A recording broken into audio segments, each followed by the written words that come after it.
দল থেকে কখনো আমি কোনো সুবিধা ভুগি না, যে আমি যে দল করে পার্টি করে আমি পার্টি থেকে সুবিধা নিয়েছি এরকম তো সুযোগ নাই। আমি দলের চরম দুঃসময়ে আমি দলের মানে হাল ধরছি, যখন কোনো নেতা ছিল না, নেতৃত্ব শূন্য ছিল, এবং ওই এলাকাটা মানুষজন তখন হতাশ ছিল। গোটা ব্রাহ্মণবাড়িয়া জেলায় নেতৃত্ব শূন্য ছিল। ওই সময় আসলে কেউ কোনো প্রোগ্রাম করতে সাহস পাইতো না। ইভেন আমাদের একজন সিনিয়র ভাইকে, উনি একজন শিল্পপতি, ওনাকে ইয়েতে একবার উনি জেলখানায় গেছে, মানে পড়ছেন, ওনাকে অ্যারেস্ট করা হয়েছে, জামিন নিতে গেছেন, পরে ওনার অ্যারেস্ট করে থানা ইয়েতে দিছে, জেলখানায় দিছে। ওনাকে পর্যন্ত কেউ দেখতে যায় না।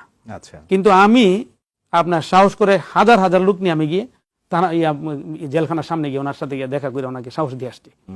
তো বিষয়টা হলো এই যে সাহসী একটা ভূমিকা নেওয়া, একটা পদক্ষেপ নেওয়া, ওইটা কেউ সাহস পায় নাই। কারণ আমাদের ব্রাহ্মণবাড়িয়ার অবস্থাটা ছিল একটু ভিন্ন। সারা বাংলাদেশে যেই লোকটা ত্রাসের রাজত্ব কায়েম করে রাখছে, আর সেই লোকটা আপনার এই তার এলাকায় কেমন ত্রাসের রাজত্ব কায়েম করবে এটা আপনি অনুমান করতে পারেন। একদম।